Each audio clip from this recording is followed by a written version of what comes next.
अस्सलाम वालेकुम नाज़रीन, मेरा नाम अली हैदर है और आपका शुक्रगुजार हूँ कि आपने मेरी ये वीडियो देखने के लिए वक्त निकाला। दोस्तों, गूगल एंड्रॉयड सर्विसेज ये सब बंद होने जा रहे हैं। ये बहुत बड़ा ऐलान है जो कि हो चुका हुआ है। ऐसा लग रहा है कि इस जंग में इसराइल का साथ देने वाले ये अवामिल थे। हमारी मजबूरी है, हम क्या करें, हमारे पास कोई और ऐसा प्लेटफॉर्म है नहीं। मैंने अगर आप तक बात पहुंचानी है तो यूट्यूब के ज़रिए पहुंचानी है, गूगल के ज़रिए पहुंचानी है। एंड्रॉयड फ़ोन जो है वो हम इस्तेमाल करते हैं, इसका कोई मुतबादिल हमारे पास है नहीं। लेकिन रूस एक बहुत बड़ा काम करने जा रहा है। रूस इन सब चीज़ों को बैन करने जा रहा है, इंक्लूडिंग गूगल। वो ऐसा क्यों करने जा रहा है, मेरे पास एक तो ये बड़ी खबर है। दूसरी बड़ी खबर, मैंने आपसे क्या कहा था, मैंने आपसे कहा था कि जंग होगी। देयर इज नो पॉइंट कि जंग ना हो। और रूस का, कल मैंने आपको खबर दी थी, रूस का एक जहाज जो कि बाकायदा तौर पे जंगी साजो सामान ले जाने के लिए इस्तेमाल होता है, वो जहाज कल ईरान उतरा। अच्छा, अब खदशा इस बात का था कि अगर तो इसराइल के साथ जंग करना चाहता है ईरान और रूस उसके पीछे है, तो एक जहाज से क्या होगा। आज खबर आई है कि जहाजों की एक खेप है, एक ठीक ठाक बड़ी तादाद है जहाजों की जो ईरान में उतर रही है, और वो ऐसा असलहा लेकर आ रही है, आप हैरान रह जाएंगे। मेरे पास आपको बताने और दिखाने के लिए एक ऐसा हथियार है जो रूस ने ईरान को दिया है, और अब इसके बाद ईरान की सरहदों में, ईरान की हवाओं में और फजाओं में कोई मिसाइल नहीं आ सकेगा। एक तो ये होगी दूसरी खबर। अब सुन लें आप तीसरी खबर दोस्तों, जो इस सबसे ज्यादा खतरनाक है। वो ये है दोस्तों कि ईरान ने 2 दर्जन से जायद, 2 दर्जन तकरीबन 24 के करीब अपने ही फौजी अफसरान, जिनमें बड़े बड़े कमांडर शामिल हैं, उन्हें गिरफ्तार कर लिया है। ये बहुत बड़ी खबर है। मैंने कल आपको बताया था कि इस्माइल हानिया किस तरह शहीद हुए, हमास के सरबराह, उनकी शहादत की असल वजह पता चली है। इससे पहले न्यूयॉर्क टाइम्स ने कहा था कि उनके अपार्टमेंट में बॉम्ब रखा गया। बाद में पासदाराने इनकलाब ने कहा है कि नहीं, ऐसा नहीं है। असल में हुआ यह है कि एक प्रोजेक्टाइल यानी छोटी रेंज वाला मिसाइल इस्माइल हानिया की रिहाइश गाह पर आके गिरा। लेकिन इस्माइल हानिया की रिहाइश गाह का पता कैसे चला, ये सबसे बड़ा सवाल था। और रिहाइश गाह में भी उस कमरे पे गिरा जाके जहां पे इस्माइल हानिया रिहाइश पजीर थे। इसका मतलब है किसी अंदर के आदमी ने बड़ी ही प्रिसाइज लोकेशन लीक की है। तो अब दोस्तों जो बड़ी चीज हुई है वो हुई है, उसकी मैं आपको डिटेल दूंगा कि 2 दर्जन से जायद इसमें अफसरान हैं, और इसमें ईरान की इंटेलिजेंस के भी अफसरान हैं। अब आप देख लीजिए, मोसाद या इसराइली जो मिलिट्री एजेंसी है, वो इतनी इंट्रेंच्ड है, वो इतनी घुसी हुई है इस वक्त इसराइल के अंदर, कि ईरान के अंदर, कि वो उसके अपने इंटेलिजेंस अफसरान को उसने खरीद लिया दोस्तों। और ऐसे ही नहीं, मेरे पास एक लिस्ट है, बहुत लंबी लिस्ट है मेरे पास, मैं आपको दिखा भी देता हूं। अभी मेरे पास कागज में लिस्ट होगी यहाँ पे दोस्तों। इससे पहले अगर मैं आपको बताऊं कि इस्माइल हानिया से पहले 8 अप्रैल को हिजबुल्लाह कमांडर हैं अलहम्द हुसैन, उनको लबनान में शहीद किया गया ऐसे टारगेट और ऑपरेशन करके। फिर जनाबे वाला पासदाराने इनकलाब ईरान के कमांडर मोहम्मद रजा जहदी को 2 अप्रैल को शाम के शहर दमिश्क में टारगेट किलिंग करके शहीद किया था। लबनान में 31 मार्च को हिजबुल्लाह कमांडर इस्माइल अरजैन को शहीद किया। 8 जनवरी को एक और कमांडर है वसीम अल तल्लाह, उनको इसराइली हमले में निशाना बनाया गया। फिर हमास के सियासी शोबा के नायब कमांडर साहले अर्रवरी, उनको 2 जनवरी को बैरूत में शहीद किया गया था।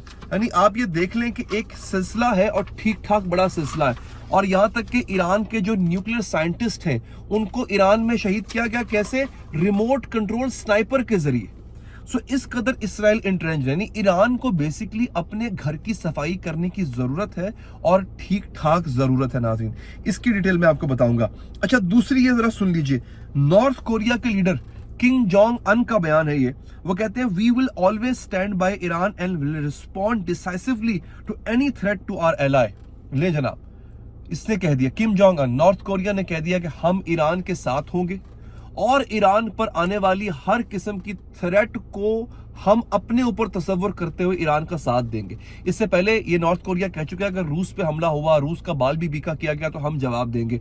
ईरान के बारे में भी अब एक बात याद रखिएगा दोस्तों, ईरान का इस्तेमाल करते हुए चीन और रूस अमेरिका से जंग लड़ना चाहते हैं। ये बात आप मुझसे लिखवा लीजिए। जो लोग इंटरनेशनल रिलेशंस को, आलमी मामलात को समझते हैं, मेरी बात की तायीद करेंगे। ये जंग फकत ईरान और इसराइल की नहीं है, रूस इसका हिस्सा है। रूस ने आज, ये मैं आपको खबर देता हूं दोस्तों, हाँ जी, रूस ने आज मुसलसल बल्कि ईरान ने पब्लिकली अनाउंस भी कर दिया कि उसके पास एटमी हथियार हैं बाय द वे। अच्छा, continuous stream of IL-96 cargo planes detected flying from Russia to Iran. अब IL-96 जो प्लेन है, ये वो प्लेन है जो बड़े पैमाने पे जंगी सामान, हथियार, मिसाइल, न जाने क्या कुछ तोपें वगैरह वो ले जाने के काम आता है। वो कह रहे हैं कंटिन्यूस स्ट्रीम ऑफ फ्लाइट्स, यानी आना जाना लगा हुआ है। रूस से उड़ रहे हैं, ईरान में लैंड कर रहे हैं, वहां पे ऑफलोड हो रहे हैं, वापस जा रहे हैं रूस, वहां से दोबारा सामान लेकर आ रहे हैं और ईरान में ऑफलोड हो रहे हैं। यानी इतना कुछ हो रहा है। और क्या हो रहा है, वो कह रहे हैं जनाब कि is Russia arming Iran for a potential war with Israel. अब ये ब्रिक्स का ऑफिशियल जो ट्विटर हैंडल है वो खबर दे रहा है कि क्या रूस ईरान को लैस कर रहा है हथियारों से कि वो इसराइल से जंग करे। और अगर ईरान, देखिए याद रखिए, कोई माने या ना माने, ईरान के प्रेसिडेंट इब्राहिम रईसी को इसराइल ने मारा था। ईरान के अंदर ईरान के मेहमान हमास के सरबराह जो है उसको इसराइल ने ही मारा था। आगे समझ, इस पैदर पे इतने बड़े हमले होने के बाद अगर ईरान अगर चुप बैठ जाता है, बदला नहीं लेता, पूरी दुनिया में जग हंसाई होगी। फिर ईरान का जो भी रोब दबदबा बना है अभी कुछ हालिया दिनों में, वो खत्म हो जाएगा।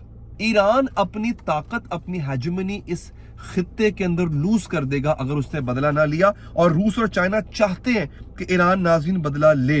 अच्छा, अब जरा सुनिएगा, इस्माइल हानिया, RT उर्दू ये अखबार है, ये रिपोर्ट कर रहा है कि इस्माइल हानिया की शहादत के बाद ईरान ने 2 दर्जन से जायद आला अफसरान और फौजी एहलकारों को गिरफ्तार किया है।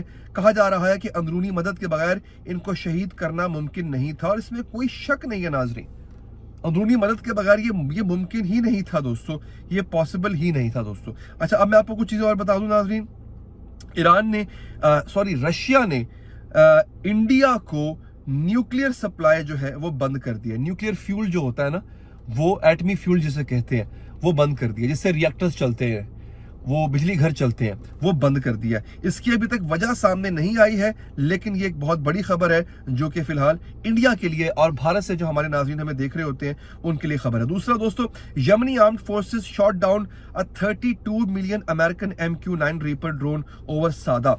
देखिए, यमनियों के पास इतना असला, जदीद असला है कि वो ड्रोन जो नजर ही नहीं आता, 40,000 फीट की बुलंदी पे उड़ता, नजर ही नहीं आता, कहीं से भी हमला कर देता है। रैप्टर, क्या नाम था उसका, अल्लाह भला करे, MQ-9 रीपर, यमनियों ने वो गिरा दिया। जो नजर ही नहीं आती चीज वो गिरा दी है। तो उन्होंने बताया कि हमारे पास इतनी ताकत आ चुकी है। इस खित्ते के अंदर नाजरीन ताकत का तवाजुन अब बदल चुका है। इसराइल से अब वो अरब के पास आ गया, ईरान के पास आ गया। ईरान के पास जो कमी थी वो अब रूस से फिल कर दिया। दोस्तों, रूस ने एक जैमिंग हथियार दिया है, इसकी तस्वीर शायद मैं ना दिखा पाऊँ आपको। जैमिंग हथियार है, एक ऐसा हथियार दिया है कि जिससे कोई भी आने वाला जो मिसाइल है वो जाम हो जाएगा ईरान की सरहद के अंदर आके। तो दोस्तों, ये थी अब तक की अपनी अपडेट। अपना ख्याल रखिए, चैनल को सब्सक्राइब कीजिए। अल्लाह निगहबान।